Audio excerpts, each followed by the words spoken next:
seat. Make yourselves at home. I hope that you had a nice weekend. Try as I might, I counted sailors. Shout out to the sailors. It was Fleet Week and Fleet Weekend. And try as I might, I only saw 5 of you, and it wasn't even in a bunch. Where was everybody? One of the highlights of my weekend was I had lunch with Jack A. Harry. It was a good one. It was a good one. It was a good one. So she was in New York and she called up and she was like, let's, and I was like, okay.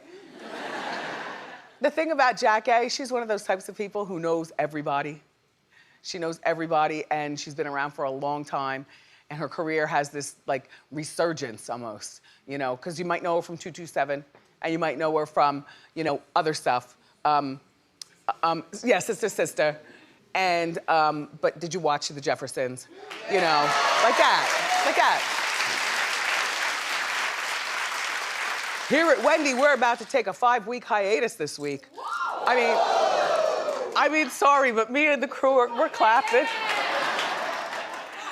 And I told you already about this, and I told you I wanted to spend some time out in California, and Jack A. is definitely one of those types of people I'd be like, hey girl, where's to hang out tonight? And she would always know. But she's in New York, she's doing a play or something like that. She's busy here. But that was fun, it was interesting. Thank you, Jack A.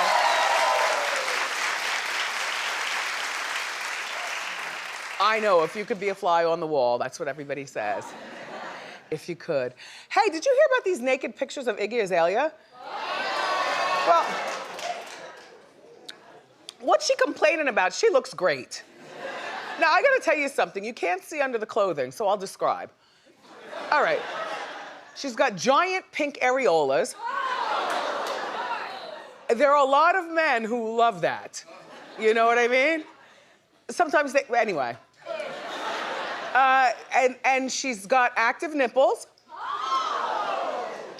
And her hip to waist ratio, this was back in 2014, so I think she's gotten touched up a few times since then. But she admits that she took these pictures, right? Okay, first of all, she was posing for GQ magazine back in 2016. What'd I say, 14? I had a shaved porterhouse. It was delicious. Like, normally you go to Restoration Hardware, you're gonna buy some furniture and stuff, but in the meatpacking district here, and I had always heard it was a scene, but you know, so that's where Jack A. and I went. It was a scene, all right, not a scene like in celebrity type scene, but just a scene like everybody was dressed well and the food was priced. Well, she paid, so. Free for me. Thanks, Jack A. Anyway, and the food was just delicious with a little au jus sauce. You didn't need hot sauce or anything like that. The au jus, you dip, you dunk, and she eats like me, so there was no problem picking with fingers and all like that. So anyway, Iggy and GQ magazine 2016, she took the pictures and she was gonna take them. She said she had seen a lot of actresses pose topless over the years and they were tasteful and she kind of wanted to do it. She'd just gotten her boobs done. She admitted that. Thank you for being honest. She just gotten her boobs done. She wanted to send a picture to her plastic surgeon. So one of the pictures where she was topless, she had her hands over her boobs. But then she finally got fully comfortable with the photographer, no doubt, and the cast and crew around her, because that's their job. You make the subject feel comfortable and let's get what we need and get out of here, you know? And photographers get paid a fortune. So Iggy finally got fully topless. And it went on the internet over the weekend, and so she's outraged, and she says that she's pissed that the photos were never deleted. So she wasn't pissed that they were taken, because she posed for them, but she was pissed that they weren't deleted. The naked ones were supposed to be for her doctor.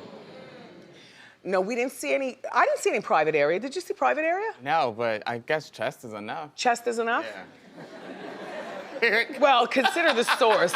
Ladies and gentlemen, consider the source. Where chest is too much. But they were nice, right? Yeah, they were nice. Why was she complaining? Anyway, and this was back when she was with Nick Young. They never had any children, they never got married, but she was with him at the particular time, and so she's gonna press criminal charges. They have to find out who the leaker is first, and she's pissed enough that she's deleted all of her social media. She's had it. She doesn't want to read comments. She doesn't want to read what you have to say about it. You know, I think it's a pretty smart idea for her to delete her social media only because the comments are the worst. But just because you delete yours doesn't mean that you've deleted, you know, the Shade Room or Perez Hilton or something. You know, you can go over there and see, because now people are talking about it because you're talking about it. I think it's everyone's fault that this happened to you, Iggy. Well, number one at fault, it's you, Iggy. You and you alone. I'll tell you why. Because whether you have assistants and handlers and all those people that come with her and meet her from her team at the set, you're still the boss of them. And a lot of times people don't stick to what they mean and tell you even though you're the boss. They're yes people. So it's your fault, number one. Then you can't blame the photographer, but I blame him also because the photographer had them in his camera. When you're a photographer, do you let people hold your camera? No. I don't let people hold my microphone during Ask Wendy. Are you out of your mind? On the radio, you know, most jocks always had their own headphones. You didn't do your show with your headphones. You didn't want to do them with anybody's. You just do them freestyle. Ick. It's just a thing, you know? A captain doesn't want you touching his wheel. So the photographer issued a statement. I don't know, you know, the photographer, he's obviously been around for a while. You know, he's got a little bit of gray hair. He's very handsome. He claims that the images were stolen from him, and he's part of the investigation as to find out who did it and why. He's Team Iggy. Well, somebody did it. Maybe it was an intern, maybe it was somebody from craft services, maybe it was the assistant of somebody there. You know, it was somebody. And they would have never gotten taken if Iggy, at the top of the fault list, didn't get so comfortable. And,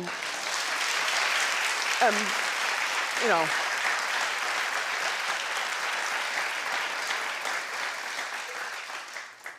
and then to get you real loose, if you want to drink, they got plenty of that at photo shoots. You can loosen you up. Next thing you know, you're sprawled out, legs akimbo. Look, Iggy. Iggy, quite frankly, this could help your career because we haven't heard from you in years.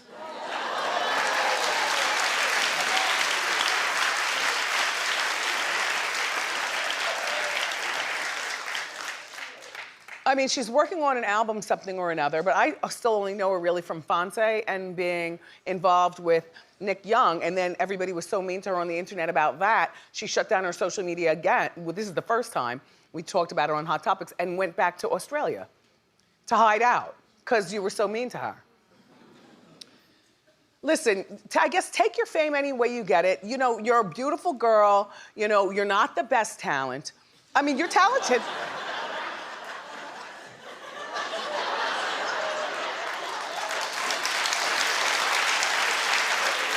It's only Monday. Tuesday. Oh my gosh, don't you just love a short week? Yes. Oh.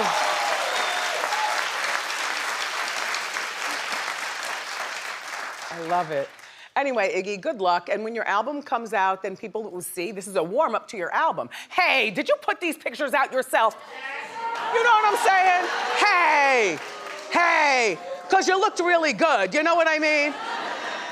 When you see the pictures, don't do it during the show, do it during a commercial or something. When you see the pictures, you're gonna be like, what's she complaining about? She looks terrific. Hey.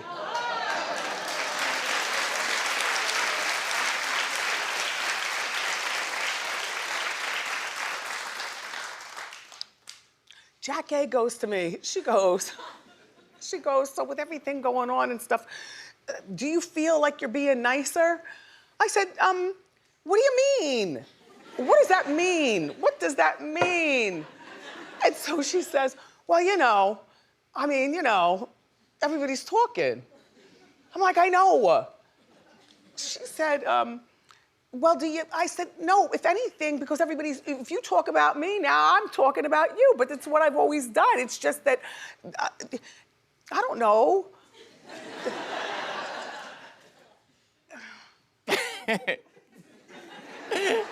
So, Iggy, I'll just leave it at that, dear. Good luck. Good luck.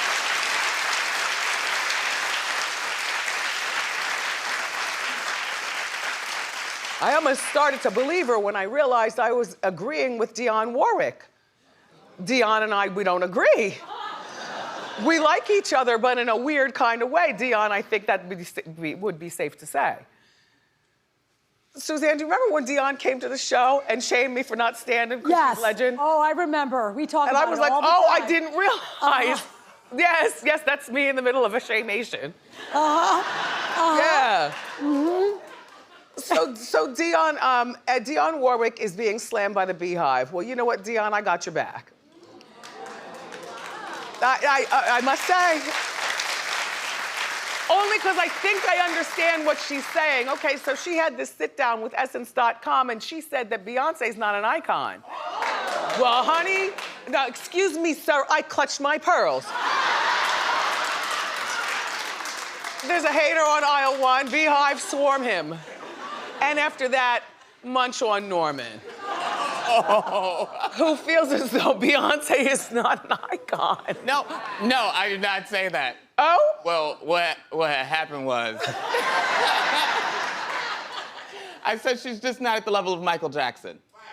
And no. And I and Beehive, I don't care what you think about me, but I happen to agree with you all today. I do think that she's at the level of Michael Jackson. I think that, hold on, and listen to why I'm saying what I'm saying. And then you could throw tomatoes. I feel like Beyonce has accomplished so much so fast, and most of it has to do with social media. Then, when you follow her on social media, you like what she's throwing at you.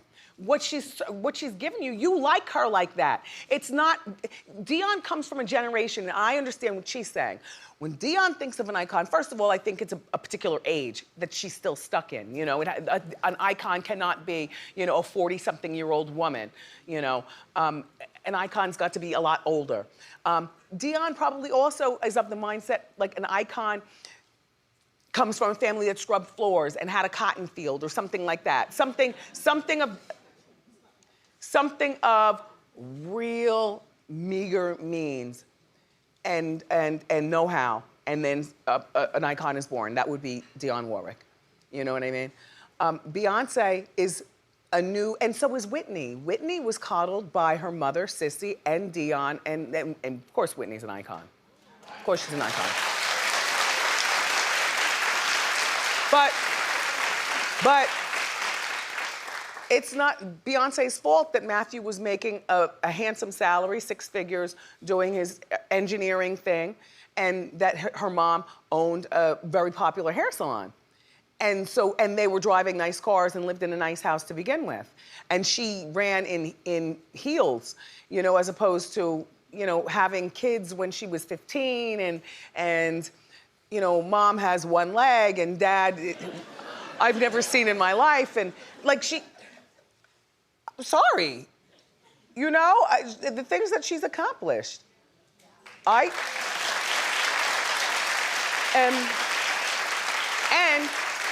this is not to cheapen Beyonce's iconism, but I think that being called an icon these days is cheap. You know, there are a lot of people that are called icons these days that aren't icon status. I can't think of any off the top of my head because I would definitely say it.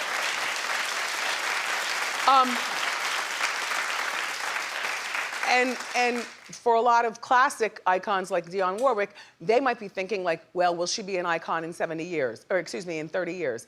Yeah, people will still remember Beyonce's mark on the world in 30 years. Yes, Beyonce is an icon like Michael Jackson in my mind. Yes, and Prince was alive, but he was a living icon, and now he's a passed on icon.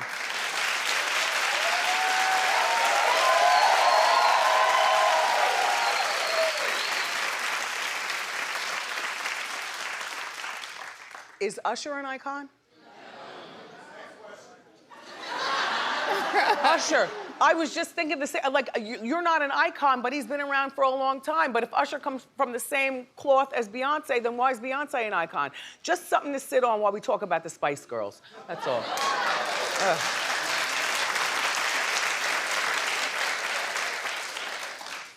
Is Justin Bieber an icon?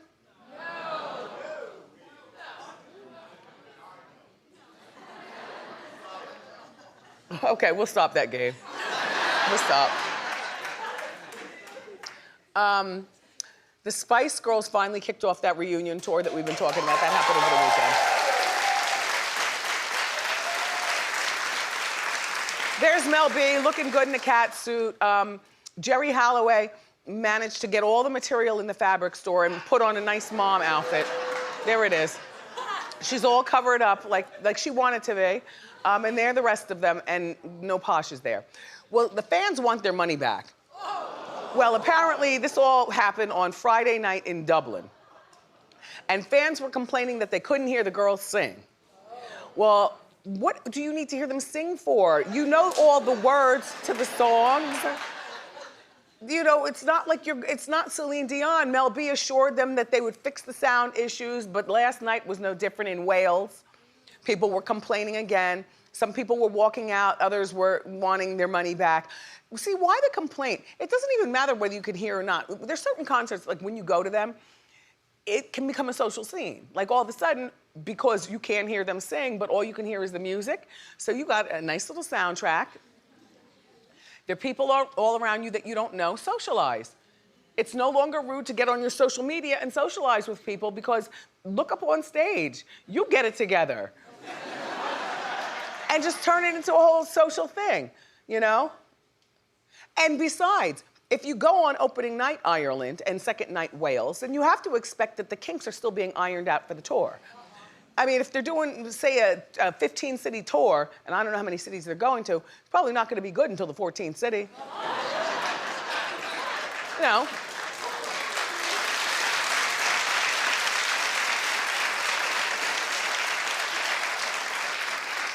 And if I was a real Spice Girls fan, it wouldn't stop me from seeing them in the future. If you have tickets for their show, just go ahead and see them. If the sound works, great. If it doesn't work, socialize. You know what I mean? Socialize.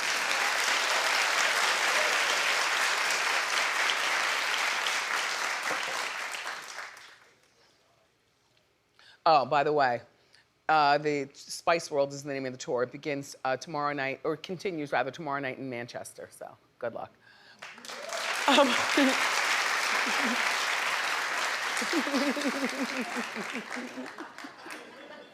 I hate this story because this show is so wrong, it's so right. It's about OJ.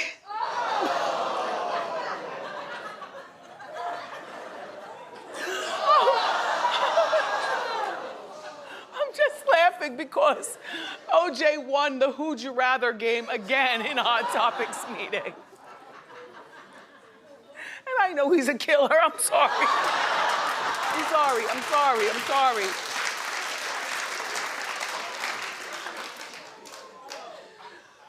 To the Goldman family and the Brown family, I apologize for that.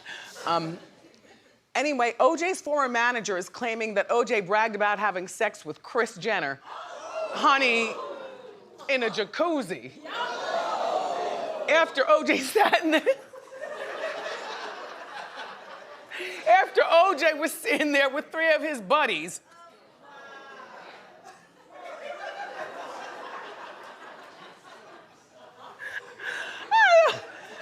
I don't have a man, but if I did and I walked in on him within 4 men in a jacuzzi, I'd walk right out. That's it. Just that alone. Hold on, because it's are we operating like this is all Hot Topics today? I don't recall any guests coming here on today's show. No, it's a Hot Topics Tuesday. Oh my God, this is the best. Oh God. All right, so now look. All right, so I'm gonna give you the visual, believe me you. So the guy's name is Norman Pardo, and Norman Pardo managed OJ during the juicy years from 1999 to 2012. Mr. Pardo knows everything. And he's shopping his own docu-series, or documentary, a one-off, called Who Killed Nicole? Now, please, come to your TV. Okay. Pardo is claiming that OJ hooked up with Kris in a hot tub in 1991. And let me just, all right, hang on to every word as you observe 4 men in a hot tub. Take a look. From what OJ told me, the moment was from what he told me was when they were in the jacuzzi.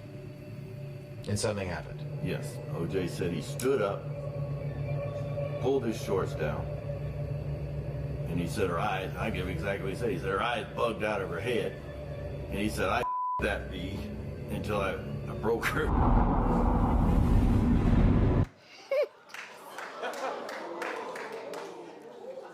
Let me just say, I don't believe a word.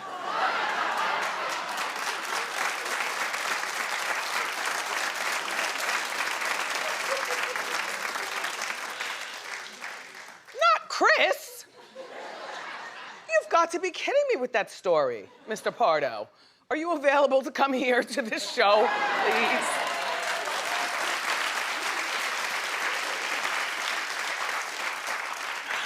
Me and you need to have a long conversation. Okay. There was always word, though, that OJ and Kris hooked up. You know, and then Nicole found out, and Nicole and Kris weren't as cool as Kris says that they were. Kris has always denied that they've ever had an affair, and OJ has always denied that they've ever had an affair. Clap if you believe Kris and OJ.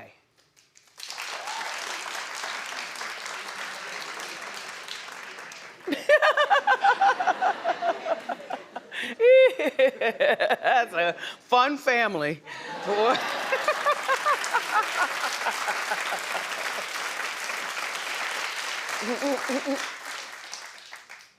I've moved on from OJ being Chloe's father, though. Oh, grow up. Do we have the picture of the hairdresser? No, we don't.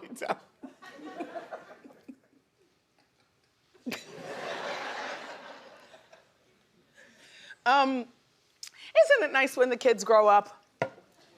I'll tell you, look at Sasha Obama.